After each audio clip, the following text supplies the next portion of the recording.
humor me with a really quick exercise. Yeah, we're jumping right in on this one. I want you to count backwards from 5 to 1, even if it's just in your head. What you might not notice is that when you count, you space each number evenly, no matter how fast or slow you're counting. You always count in time. It comes quite naturally to us. We have to put in a conscious effort to count out of time, actually. So when people say that they don't understand rhythm or they have a hard time counting music, I like to remind them that it's actually very natural to us. You do have the ability to count rhythm. We all do. You do it every time you sing your favorite song. It just takes a little bit of practice and a good explanation. Last time on our Music Fundamentals series, we discussed how to read the staff, specifically the treble and the bass staff.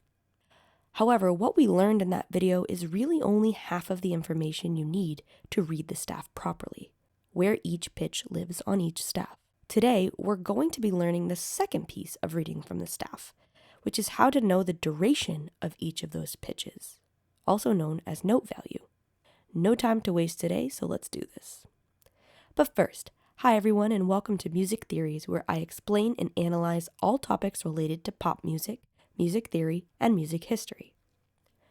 Be sure to subscribe for more content, especially if you're interested in learning how to read and understand music. This video is part of a series I'm making explaining the basic fundamentals of music theory, so if that's something you're interested in learning, be sure to hit the notification bell and be the first to know when the next episode is out. If you're more into the music history or analysis side of things, I've got you covered. Check out some of the other playlists on my channel. In music, we have different types of notes. Each of these notes represent a different value, or duration. We count each note in beats, which is the standard unit of measurement in music. I'm going to get more into specifics as we move along, but for now, I just want to give you a quick rundown of what each note is called. The open circle with no stem is called a whole note. This has the longest duration. If we add a stem to that open circle, it becomes a half note, which is half the duration of a whole note. 2 halves equal 1 whole. If we fill in that circle completely, it becomes a quarter note, which is half the duration of a half note, and thus a quarter of the duration of a whole note. 4 quarters equal 1 whole. If we add this little flag to the stem, it becomes an eighth note, which is half the value of a quarter note and 1/8 the duration of a whole. 8 eighth notes equal 1 whole. Side note, eighth notes can also look like this. The pattern can continue from there, but hopefully you're getting the picture. Each of these notes also has a corresponding rest that counts for the same amount of beats, except rests are symbols that indicate silence or resting. These tell you when not to play. So if a whole note tells you to play for 4 beats, a whole rest will tell you not to play or rest for 4 beats. Memorize these symbols so you know them when you see them without having to think about it, the same way you know the letter A when you see it. So from there, the question then becomes, what is the number value of each note? We know a half note is half, but half of what? That is why we have time signatures. If you've ever seen a piece of sheet music, you may have noticed the fraction-looking number at the beginning of the piece. These 2 numbers are called the time signature, and they designate how the music should be counted and felt. The one we're going to start with is 4/4. This is the most common of the time signatures. In fact, it's actually also called common time. One system on a staff is typically divided into 4 equal parts, using what are called bar lines. Bar lines create what we call measures. These divisions simply make it easier for us to read the ideas presented on a page. If we remove the bar lines, it can look a bit overwhelming. The 2 numbers in the time signature give us all the information we need to understand how these measures will be divided. The top number designates how many beats will be in each measure, which in this case is 4. What this means is that the notes in each measure will have a total value of 4, no more and no less. This is a rule that cannot be broken unless you specifically designate a new time signature. The bottom number includes the information for note value by telling you which note is going to equal one beat. In this case, since it's a 4, the quarter note equals one beat. If a quarter note equals one beat, then a half note equals 2 beats, and a whole note equals 4 beats. Going the other way, an eighth note equals half the quarter, which will be half a beat. But the eighth note is something we'll get into another time. We can do basic math to figure out whether or not each measure adds up to 4. Let's see how this works. Here are some examples. I could hypothetically just play these by counting, but if I use what's called a metronome, I know for certain that my counting will be even. Metronomes keep what's called tempo. Tempo is the speed at which music should be played, measured in beats per minute, or BPM. This is what makes it possible for musicians to play together and in time. After setting my metronome to 70 BPM, I'm going to count 1, 2, 3, 4. This is the length of my measure, so once I hit 4, I'll start back at 1. This pattern repeats. 1, 2, 3, 4. 1, 2, 3, 4. So with that knowledge, let's count out these measures. We're going to count using these numbers just to make sure everything is clear.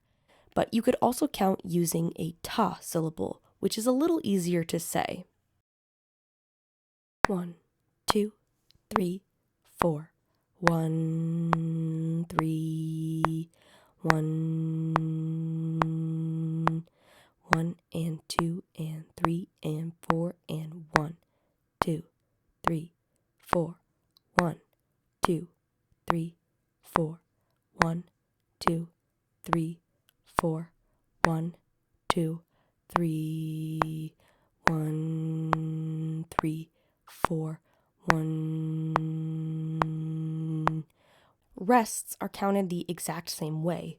Again, the only difference is that you're quiet on those beats instead of playing. 1, 3, 1, 2,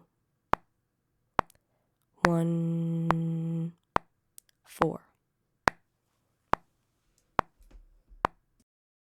Now, notation can also include dots, ties, and other variations, but I think it's best to make a separate video explaining how to count all of those. Let's discuss what happens when you change the top number of a time signature, such as 2-4, 3-4, or 5-4. Notice that the bottom number here is still 4, which tells us that the quarter note equals 1 beat still. So the only difference here is that each measure will add up to whatever the top number is. So in, say, 3-4, each measure will add up to 3 beats. 1, 2, 3, 1, 2, 3, 1, 3, 1.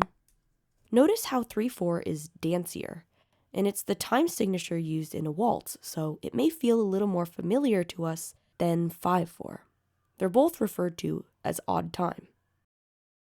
Just like other time signatures, each measure in 5-4 will add up to 5. It sounds like this. 1, 2, 3, 4, 5. 1, 2, 3, 4, 5.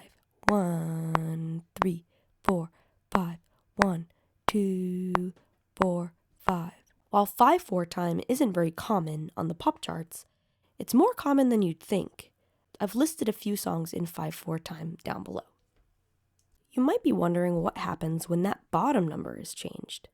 Remember that the bottom number represents the note that receives 1 beat.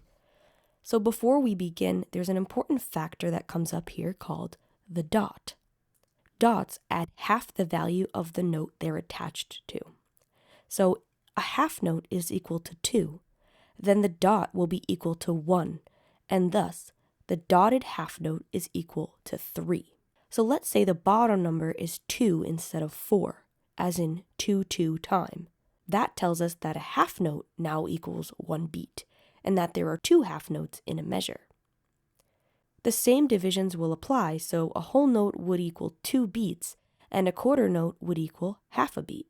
1, 2, 1, 1, 2, and 1, and 2, and 1, 3, 1, 2, 1, 3, 4, 1, 2, and. If the number on the bottom is 8, as in 6/8 time, that tells us that an 8th note is equal to 1 beat, which means a 16th note is worth half a beat, a quarter note is equal to 2 beats, and a dotted quarter note is equal to 3 beats.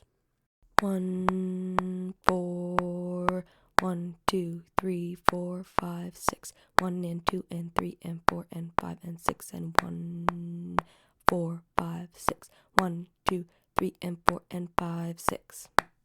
However, we'll get more into 6/8 and general subdivisions another time. I'll be making a separate video on counting 8th and 16th notes that we'll need to cover first. The best way to practice rhythm in general is always to say them out loud first, just as I've done here, before playing them on your instrument. I like to remind my students, if you can say it, you can play it. Hopefully all of that makes sense so far, but if it doesn't, feel free to ask some clarifying questions down below.